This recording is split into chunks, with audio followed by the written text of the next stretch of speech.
명희. 손을 흔들다. 그 집에서는 초인종 소리가 일정하게 계속 울렸다. 그 소리는 비행기를 향해 깜빡이는 높은 건물의 빨간 불빛 같았는데 그 집 앞을 지나는 사람들은 누르는 사람도 없는데 들리는 초인종 소리에 어리둥절하다가 현판을 보고 그 이유를 알아채고는 했다. 현판에는 시각장애인의 집이라는 글자가 새겨져 있었다. 창을 열어놓으면 초롱 초롱 소리가 분침처럼 일정하게 울렸다. 초인종 소리는 길 안내를 하는 사람처럼 집이 있는 위치를 알려주고 있었다. 현판 옆에는 긴 의자가 있었다. 벤치라고 하기는 멋이 없는 예배당에서 가져다 놓은 고동색 등받이 의자였다. 그 의자에 화분이 3개 놓여 있었고 화분과 화분 사이에 하얀 지팡이를 든 사람들이 앉아 쉬었다 가곤 했다. 사람들이 없을 때는 그 자리를 고양이들이 차지했다. 햇볕이 내가 있는 건물을 지나 그 의자만을 위해 떨어지듯 고양이를 덮는 5시가 조금 지나면 그 집에서 한 소녀가 튀어나왔다. 10살은 넘은 것 같아 보이지만 표정만으로는 나이를 알 수 없는 아이였다. 소녀가 그 의자에 앉을 때는 고양이들이 덮고 있던 햇볕이 소녀를 향해서도 기울었다. 소녀도 고양이도 옆에 누가 있든 신경 쓰지 않았다. 고양이와 소녀는 의자에 떨어지는 햇볕을 차지하기 위해 그 시간 그 의자에 앉은 것처럼 보였다. 그러다 소녀는 초롱 하며 초인종 소리를 따라했다. 소녀가 부르는 초롱의 음색은 높은 팥소리였다. 신기한 것은 어디에 숨어 있었는지 모를 3색의 고양이가 그 소리에 의자로 뛰어 올라온다는 점이었다. 그러면 먼저 있던 고양이들이 슬그머니 자리를 피했다. 초롱이 왔구나. 소녀는 3색 고양이가 온 것을 어떻게 알았는지 X자로 맨 가방에서 물통과 컵을 꺼냈다.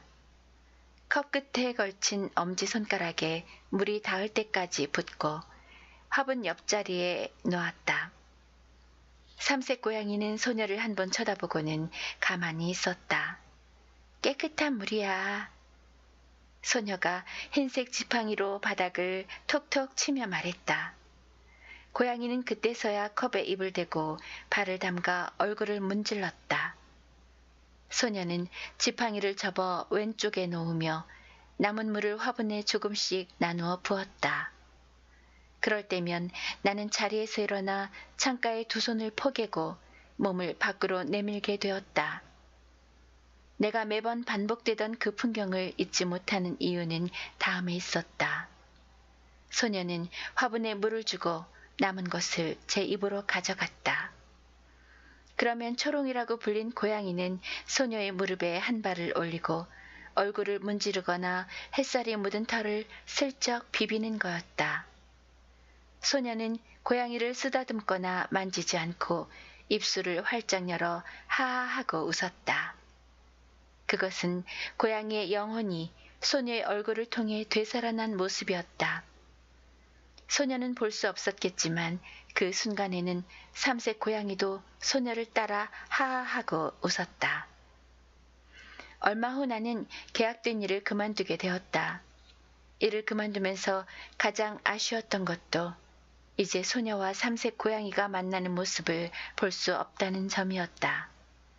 적당하게 떨어져 앉아 자신의 가장 깨끗한 것을 주고 나머지를 먹던 소녀와 털에 묻은 온기를 비비던 고양이가 있는 풍경. 하하하고 장난을 치던 소녀의 표정과 소녀를 따라하던 고양이의 웃음이 주변으로 번지던 저녁. 어쩌면 잠깐씩 찾아오는 저녁의 평온은 이런 장난스런 고요로부터 풀려나오는 건 아닐까. 세상 구석구석에서 자기의 가장 좋은 것을 주고받는 그 잠깐이 모여 저녁에 고요를 만드는 것은 아닐까. 누군가 고요가 어디 있냐고 묻는다면 나는 이들의 만남을 얘기해줘야겠다고 생각했다. 하지만 늘 그렇듯 내게 고였던 고요는 아주 잠깐 스치고 지난 시간일 뿐 나는 이 길을 다시 지나기 전까지 그것을 잊고 지냈다. 바로 지금에서야 그 고요가 떠올랐으니 말이다.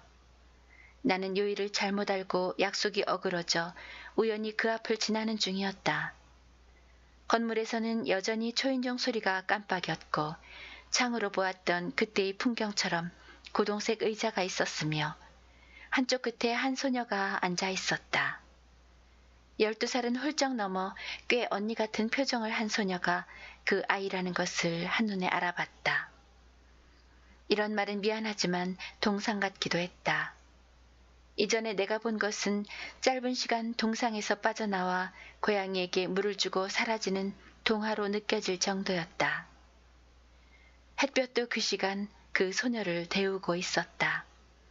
그 의자에 있던 화분들이 그때 있었던 화분인지는 모르겠지만 무언가 빠진 것만은 분명했다. 소녀의 표정은 어딘지 모르게 어두워 보였다. 소녀의 손목에는 시계가 있었다. 소녀는 누군가를 기다리듯 자꾸 시계를 보는 흉내를 내고 있었다. 초롱 건물이 딸꾹질을 했다. 나는 3세 고양이가 그랬던 것처럼 화분 하나를 사이에 두고 소녀 옆에 앉았다. 지금 몇 시니?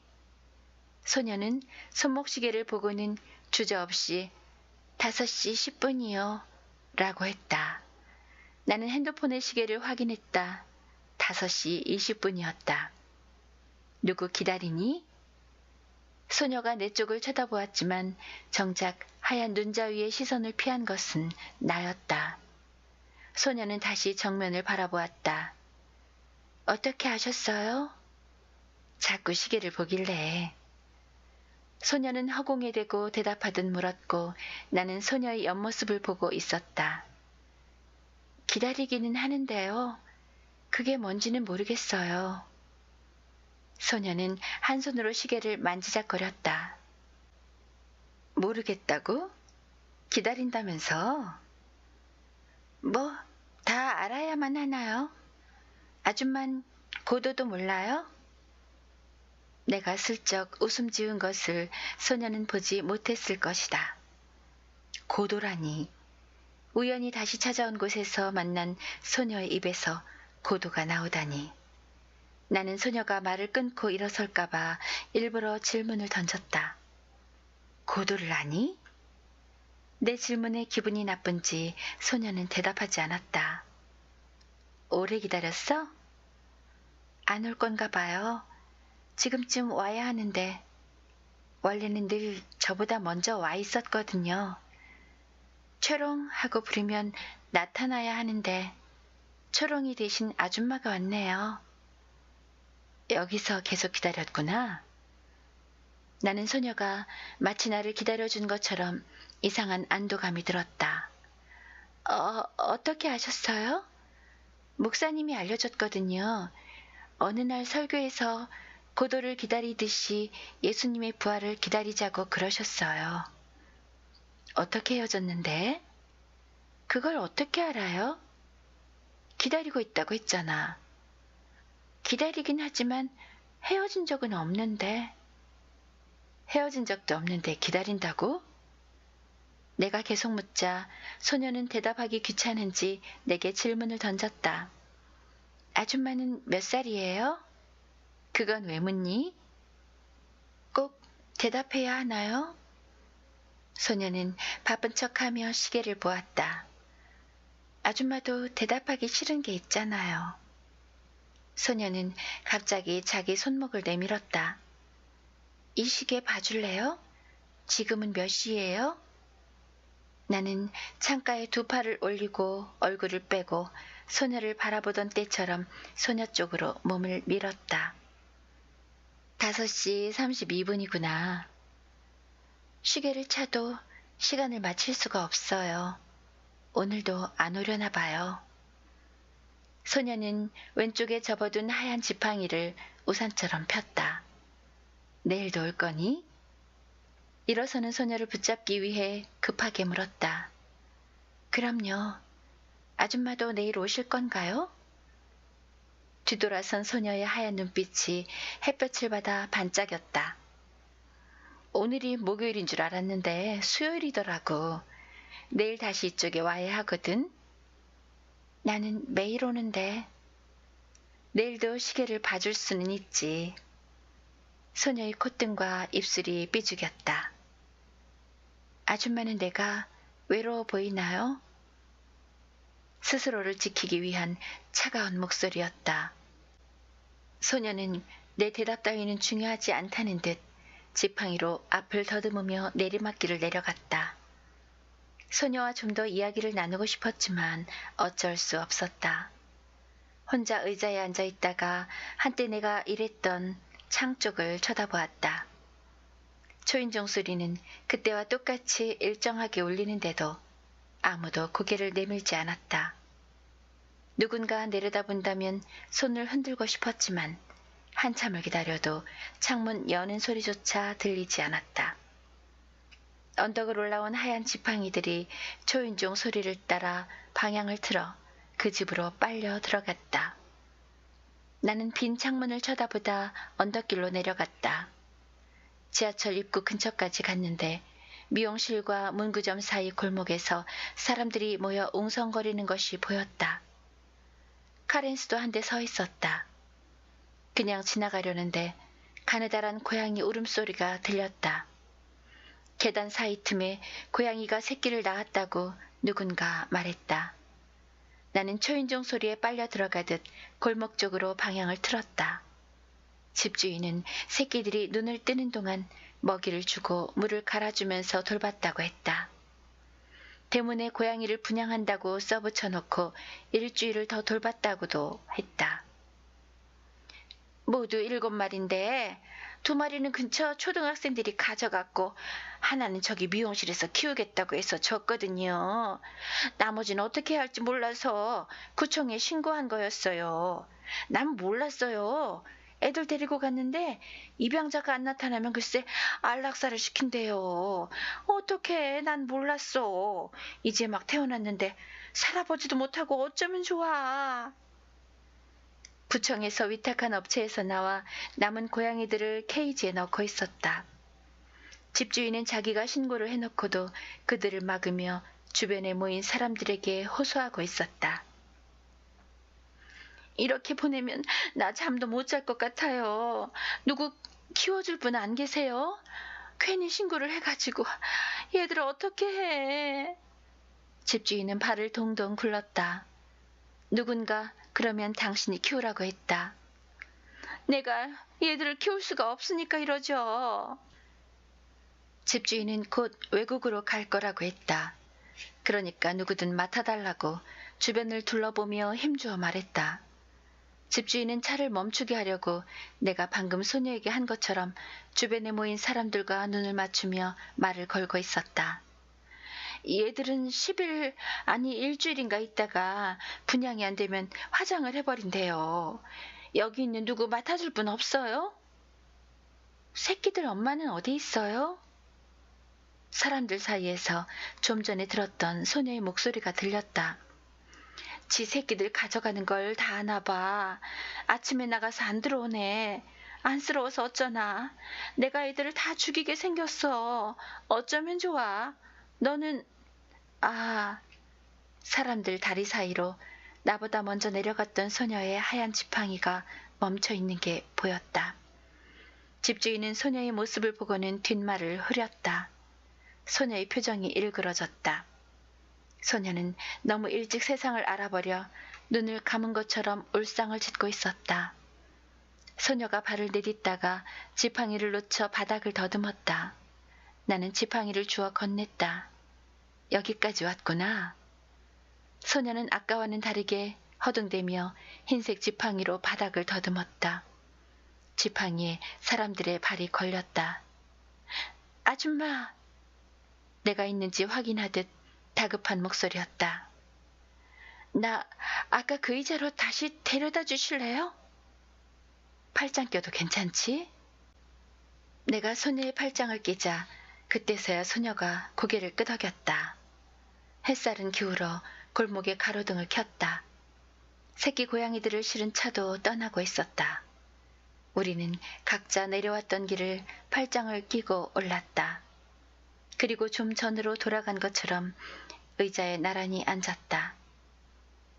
그러면 안 되는데, 고양이 울음소리가 들려서 그쪽으로 옮겼더니 그만 길이 엉켜버렸어요. 엉킨 것들은 처음부터 다시 풀어야 한다는 듯 고요한 목소리였다. 근데 지금은 몇 시죠? 소녀는 손목을 내밀었다. 5시 10분. 소녀는 그때처럼 입술을 쫙 벌리며 웃었다. 아줌마, 외로움이랑 그리움이랑 뭐가 다른지 아세요? 소녀의 목소리가 한결 가벼워졌다. 글쎄, 둘 다 움인데 외로운 건 나고 그리운 건 너 같네. 땡, 비슷하긴 한데 틀렸어요. 그럼 뭐지? 알려줄까요? 알 것도 같은데 실은 잘 모르겠어. 알려줄래? 소녀는 외로운 건 다른 걸로 채울 수 있는데 하며 이제 가야 한다고 일어섰다. 나도 일어섰다. 소녀는 이번에는 먼저 팔짱 껴도 되냐고 물었다. 언덕을 내려오며 소녀는 헤어진 적이 없는 고양이에 대해 이야기했다. 나는 그 고양이가 검고 노랗고 하얀 털을 가진 삼색이었을 거라고 했다. 소녀는 기다리는 것 같기는 한데 그게 뭔지 모르겠다고 했다. 모르니까 계속 기다릴 수밖에 없다고도 했다. 그러면서 외로움이랑 그리움이랑 뭐가 다른지 알려줄까요? 진짜 몰라요? 하고 물었다. 나는 오토바이를 피하기 위해 소녀를 내 쪽으로 바짝 끌어당겼다. 외로운 건 다른 걸로 채울 수 있잖아요. 그런데 그리운 건 다른 걸로 채워도 아무리 채우려고 해도 절대로 채울 수 없는 거예요. 소녀는 그 말을 하며 잠깐만요 하고 멈추더니 골목 쪽으로 걸어갔다. 소녀는 긴 의자에서부터 골목까지의 걸음을 센 건지 지팡이로 골목 입구를 확인했다. 나는 뒤를 따랐다. 골목에서는 더 이상 가는 고양이 울음소리가 들리지 않았다. 그때였다. 초롱! 높은 파솔의 목소리가 골목을 울렸다. 소녀는 고양이처럼 그 자리에 가만히 웅크렸다. 이번엔 숨어있던 삼색 고양이가 어디선가 튀어나올 차례였다. 다음에 다시 오려고 내 손을 놓았구나. 소녀는 내게 기다림의 자세를 알려주고 있었다. 소녀의 자세는 이 길을 지나는 동안 계속 이어질 거라는 걸 나는 알았다. 소녀에게 기다림은 자기가 오고 가는 걸음을 재는 일처럼 처음으로 돌아가는 일 같았다. 소녀는 같이 물을 나누어 먹던 고양이가 있던 자리, 그것은 다른 고양이가 온다고 해서 채워지지 않는다고, 생명은 생명에게 다른 것들로 채울 수 없는 자기만의 자리, 그리움을 남긴다고 온몸으로 말하고 있었다. 골목에서 나온 소녀는 전철역 입구를 확인하고는 이제 혼자 가겠다고 했다. 하얀 지팡이가 바닥을 치는 소리가 계단 끝까지 이어졌다. 소녀가 잡고 있던 팔이 허전했다. 계단 끝을 확인한 소녀가 뒤를 돌아 나를 바라보았다. 나는 하하 하고 웃음이 터졌다. 소녀는 나를 향해 손을 흔들고 있었다. 나도 모르게 손을 번쩍 들었다. 어떻게 번졌는지 알 수 없지만 그 순간만큼은 삼색 고양이의 영혼이 내게 들어온 것이 틀림없었다. 나는 소녀가 사라질 때까지 손을 흔들었다.